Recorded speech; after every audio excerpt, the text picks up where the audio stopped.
जय हिंद दोस्तों। मैं हूं आपका दोस्त चेतन विस्मित है। दोस्तों, लास्ट दो तीन जो मैंने बैंक ऑडिट पे वीडियो बना उसके लिए मुझे बहुत अच्छा रिस्पांस मिला है लोगों का। और मैंने जो दो टूल जो बनाए थे वो सबके साथ शेयर किए हैं। इस बार ये वाला जो टूल है बहुत इंपॉर्टेंट होने वाला है, उसका नाम है ट्रांजैक्शन ऑडिट। जब भी आप सीसी अकाउंट चेक करते हो या तो लार्ज एडवांसेस चेक करते हो, उस टाइम पे आपको ट्रांजैक्शन का भी ऑडिट करना पड़ेगा कि ट्रांजैक्शन किस तरह से, किस टाइप के ट्रांजैक्शन आ रहे हैं। अगर आप ट्रांजैक्शन ऑडिट नहीं करते हो, ट्रांजैक्शन को सही से नहीं देखते हो, तो आपका ऑडिट जो है वो कहीं ना कहीं उसका रिजल्ट जो है वो अलग आ सकता है जो होना चाहिए ना एक्चुअल में। मैन्युअली देखोगे तो ऐसा नहीं कि होगा नहीं, मैन्युअली में भी होगा बट बहुत सारा टाइम लगेगा। यहाँ पर हम आपका टाइम जो है वो बचाने की कोशिश करें। तो ये स्पेशली मैंने पहले लार्ज बोरोवर के लिए बना था, फिर मैं सोचा चलो यार ये लार्ज बोरोवर की क्या जरूरत है, सारे सीसी अकाउंट यहाँ पे कवर हो जाएंगे। तो मैंने यहाँ पे कुछ टैब देख रखे, बोरोवर, LFAR चेकलिस्ट, इसको मैं हटा दूंगा, ये हटा के दूंगा। लेकिन ये टूल जो है सबसे पहले आप पूरा वीडियो देखना और आपको सजेशन देना है कि इस टूल में मैं और क्या इम्प्रूवमेंट दूं। और ये टूल जो है वो आपको डेमो के लिए मैं यूज करने के लिए डिस्क्रिप्शन के लिंक में दे दूंगा, आप वहां से डाउनलोड कर लेना और यूज करना। फिर मुझे कमेंट करके बताना कि यहाँ पर मुझे और इम्प्रूवमेंट चाहिए, तो वो इम्प्रूवमेंट मैं करके दूंगा। और मेरी तरफ से मुझे भी कुछ लग रहा है और इम्प्रूवमेंट चाहिए, वो इम्प्रूवमेंट में ऑलरेडी अंडर प्रोसेस है बट थोड़ा टाइम लगेगा। मोस्ट प्रोबेबली मैं 3 या 4 तारीख तक नया फाइनल वर्जन ला के दे दूंगा। लेकिन वो फाइनल वर्जन तभी काम आएगा या तभी बेस्ट बनेगा जब आप ये वाला वर्जन यूज करोगे और आपको लगेगा नहीं इसमें और इम्प्रूवमेंट चाहिए। हो सकता है आप ऑल आर चार्टर्ड अकाउंटेंट, जो चीज मैं नहीं सोच पा रहा हूँ आप सोच रहे हो, मुझे बताओ, मैं इम्प्लीमेंट करने की कोशिश करूंगा, जरूर करूंगा। सो नया जो वर्जन आएगा उसमें से मैं LFAR की जो चेकलिस्ट है वो हटा दूंगा, क्योंकि लार्ज बोरोवर जो होता है वो ब्रांच मैनेजर ही बना के देने वाला है। तो मैं यहाँ पे इसको रख के खाली खाली इसको बड़ा नहीं करूंगा, इसको हटा दूंगा। मेन जो है ये टूल का यूज वो है ट्रांजेक्शन ऑडिट और उसका एनालिसिस और रिपोर्ट। तो एक बार मैं आपको डेमो दिखा देता हूँ, वीडियो पूरा ध्यान से देखना और इसको यूज करना। अदरवाइज आपको फिर रिजल्ट जो चाहिए वैसा नहीं मिलेगा।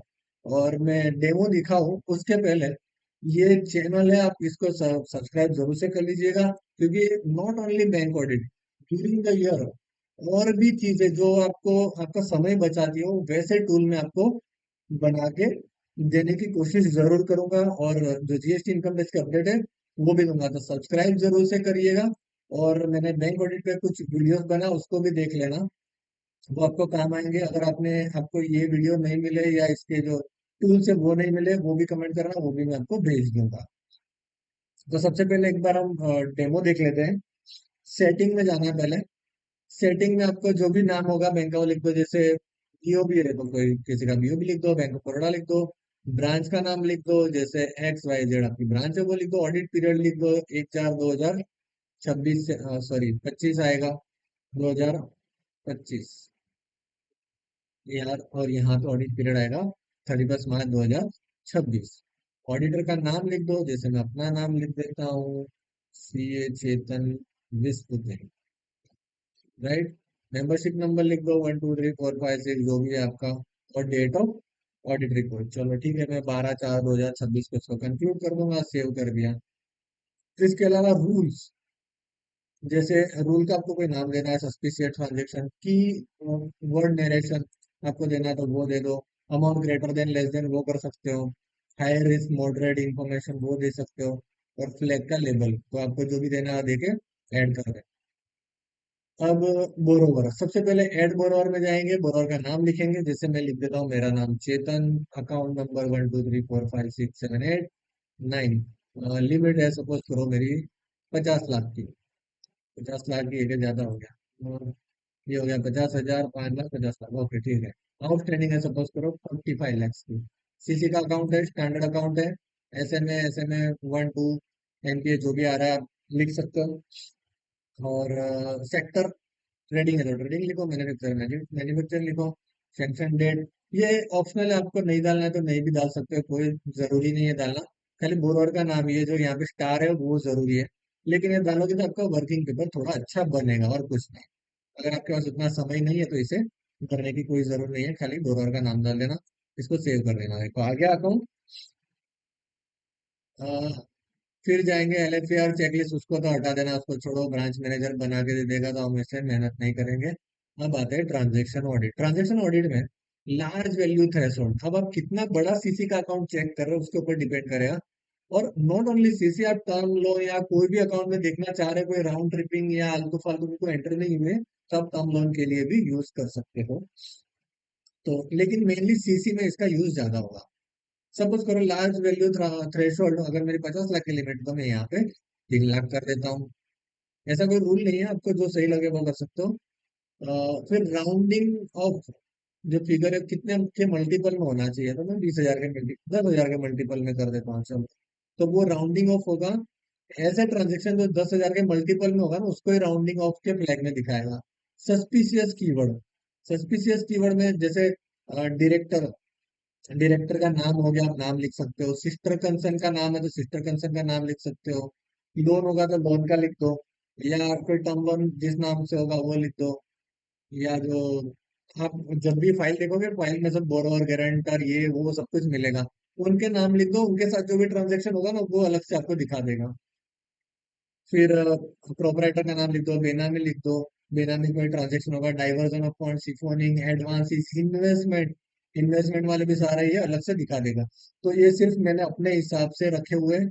आपको जो कीवर्ड डालना है आप यहाँ पे डाल सकते हो। जैसे मैं एक कीवर्ड डाल देता हूँ, जैसे मेरे कोई ट्रांजेक्शन मेरी वाइफ के अकाउंट में होते हैं, तो यहाँ पे मैंने उनका नाम लिख दिया नेहा, राइट। फिर फ्रीक्वेंसी पैटर्न, फ्रीक्वेंसी पैटर्न में मैंने 3 रखे हैं, क्योंकि एक डेबिट एंट्री होगी, एक क्रेडिट होगी और एक रिवर्स हो जाएगी, इसलिए 3 रखी है। आप 2 रख सकते हो, 5 रख सकते हो, जो आपको रखना है वो रख सकते हो। यहाँ पे ऑडिट के फ्लैग है, आपको फ्लैग देगा, ये इसका यूज कैसे करना है बाद में बताता हूँ। यहाँ पे टू एंड फ्रॉम का अकाउंट है, सपोज करो बहुत बड़ा अकाउंट है और यूटिलिटी ने काम नहीं किया, तो आप 2 महीने, 4 महीने, 6, 8 महीने का जैसे आपको डालना है वैसे कर सकते हो। ये हो गया। अब आपको क्या करना है, ट्रांजेक्शन ऑडिट, ये रहा, हाँ सर, मैनुअल एंट्री, ये तो काफी समझ आएगा, इसका ऑप्शन भी हटाना पड़ेगा। अपलोड स्टेटमेंट, अभी यहाँ पे क्या करना है, आपको एक्सेल में एक यहाँ पर स्टेटमेंट रहेगा आपका, उसको ऐड कर देना है।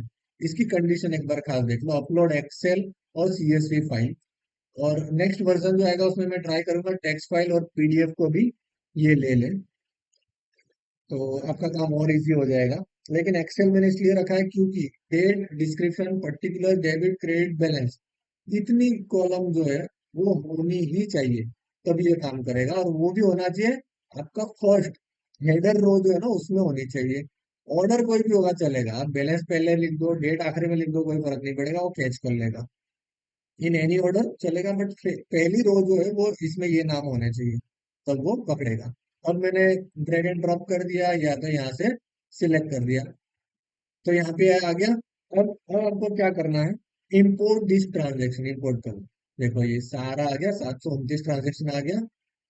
अब ये हो गया आपका सिर्फ इंपोर्ट का प्रोसेस। अब आपको क्या करना है, रन ऑडिट, यहाँ पे जाना है, रन ऑडिट।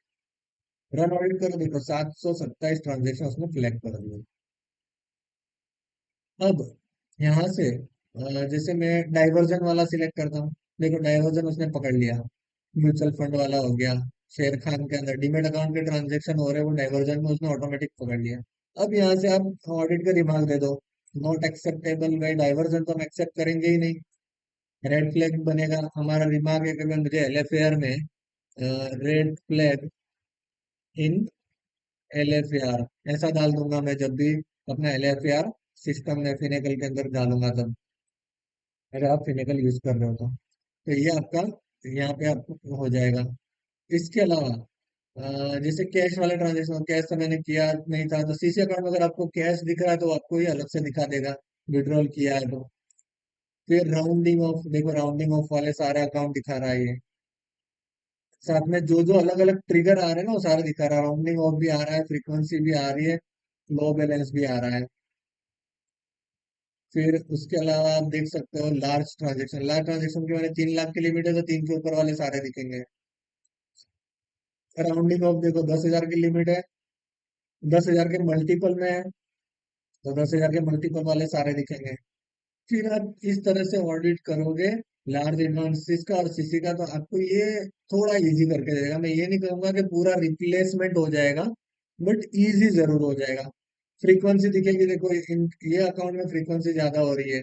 देखो ये क्या था पता नहीं, यूपीआई 7 बार हुआ है, ये 67 बार। देखो म्यूचुअल फंड की कोई एंट्री 67 बार हुई है, इतनी तो हुई नहीं है। एनीवे दिखा रहा है। चलो फिर है, फिर क्या है और भी है। अच्छा ये सारे मिला के होंगे डेबिट क्रेडिट, इसलिए 67 दिखा रहा है, नहीं तो 67 मेरा एसआईपी नहीं है। नहीं तो आप सोचोगे यार इतना सारा इन्वेस्टमेंट है, नहीं इतना बिल्कुल भी नहीं है। डेबिट क्रेडिट सब मिला के दिखा रहा है, राइट। फिर फिर हम देखते हैं यहाँ पे 12 बार, देखो ये 12 बार एंट्री हुई है। या तो इस टाइप का जो एंट्री होगी वो 12 बार होगी। ये 19 बार हुई है, मेरे वाइफ के अकाउंट में देखो 19 बार एंटर हुई है। चलो इस तरह से आप पूरा रिव्यू कर सकते हो। आपको लगे कि नॉर्मल है तो यहाँ पे कुछ भी मत करो, आप इसको रेंडमली देख लो, इसको ज्यादा टाइम नहीं लगेगा। जहां जहां आपको लगे उसको रिमार्क दे दो। जैसे सपोज करो ये वाला ट्रांजेक्शन है, मुझे लग रहा है नेट क्लियरिफिकेशन इसका ले लो, और मुझे लग रहा है यार इसको छोड़ो ना, इसको मैं कुछ भी नहीं करना है तो उसको कुछ भी मत करो। ओके कर दो, नहीं करना है तो नहीं करोगे तो भी चलेगा। वो आपको रिपोर्ट में नहीं आएगा, जिसमें क्लियरिफिकेशन है जो अलग से आ रहा है वही आपको दिखेगा। जैसे अभी मैं यहाँ पर ये बड़ा कर देता हूँ, देखो नीट क्लियरिफिकेशन, इसका क्लियरिफिकेशन ये देखो, 3 एंट्री पड़ रही है, 3 3 एंट्री। तो यहाँ पे दिखेगा इसका मेरे को क्लियरिफिकेशन चाहिए, तो क्लियरिफिकेशन ले लो। तो आपका ऑडिट जो है वो इजी हो जाएगा वो ट्रांजेक्शन को देखने के लिए। चलो ये हो गया। इसके बाद फ्लैग ओनली, तो जिसको आपने फ्लैग किए होंगे ना वो अकाउंट या ट्रांजेक्शन यहाँ आ गए,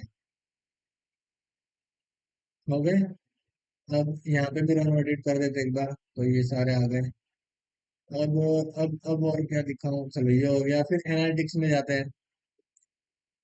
एनालिटिक्स में देखो टोटल क्रेडिट्स आ गया, टोटल डेबिट आ गया, कैश का कितना परसेंटेज है टोटल टर्नओवर के अंदर वो भी दिखा देगा। तो सीसी अकाउंट के लिए हम कैश का भी ट्रांजेक्शन देखते हैं तो वो आपको इजी हो जाएगा। कितने फ्लैग हुए हैं, उसमें से 4 नॉट एक्सेप्टेबल है, 4 का मुझे क्लियरिफिकेशन चाहिए, वो दिखा दिया। मिनिमम बैलेंस इतना था, पिक बैलेंस कितना था, तो कितना ओवरड्यू था वो भी आपको यहाँ पे दिखा देगा। यहाँ पे मंथली टर्नओवर दिखा देगा। देखो ये डेबिट ये क्रेडिट, फ्लैग डिस्ट्रीब्यूशन, यहाँ पे भी मैं थोड़ा वर्किंग और कर रहा हूँ कि इसको और इस वर्जन में अच्छा कर दूं। Minimum balance, maximum balance, average balance, net flow, moderate, suspicious कितनी एंट्री है, क्रिटिकल कितनी है, मैं इस पे वर्क कर रहा हूँ अभी। और टॉप 10 ट्रांजेक्शन दे दिए, कैश के कोई ट्रांजेक्शन होगा तो वो आ जाएगा।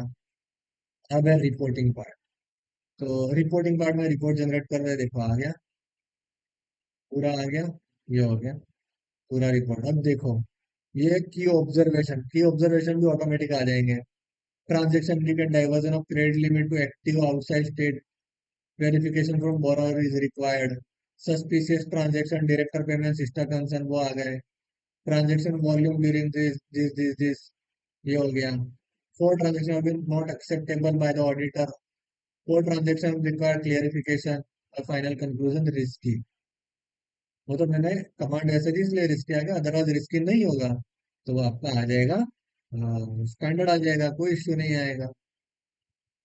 फिर सेटिंग तो मैंने दिखा दिया, उसके बाद रिपोर्ट जनरेट आप पीडीएफ में जनरेट कर सकते हो और वर्ड फाइल में भी जनरेट कर सकते हो। प्लीज मार्क कीजिएगा ये जो टूल है, अभी भी मैं मुझे लगता है कि इसमें और इम्प्रूवमेंट चाहिए। आपके इम्प्रूवमेंट के जो पॉइंट्स होंगे वो कमेंट करिएगा, मैं इम्प्रूव करने के 100% कोशिश करूंगा। और ट्राई रहेगा 3 या 4 तारीख तक आपको इसका फाइनल वर्जन मैं दे दूंगा। और जैसे ही वीडियो में अपलोड करूंगा उसके कुछ 10 15 मिनटों के बाद लिंक दे दूंगा, तो आपको ये टूल मिल जाएगा। और बाय चांस कोई रीजन की वजह से मैं फाइनल वर्जन नहीं ला पाया तो आप इसको जो है इस तरह से यूज कर सकते हो, ये भी आपको काफी हेल्प करेगा। ऐसा नहीं है कि ये वर्जन बिल्कुल भी काम का नहीं है, काम का तो है, लेकिन इम्प्रूवमेंट हम करने की जरूर ट्राई करेंगे। तो दोस्तों थैंक यू फॉर वॉचिंग, मिलते हैं अगले वीडियो में। जय हिंद जय भारत।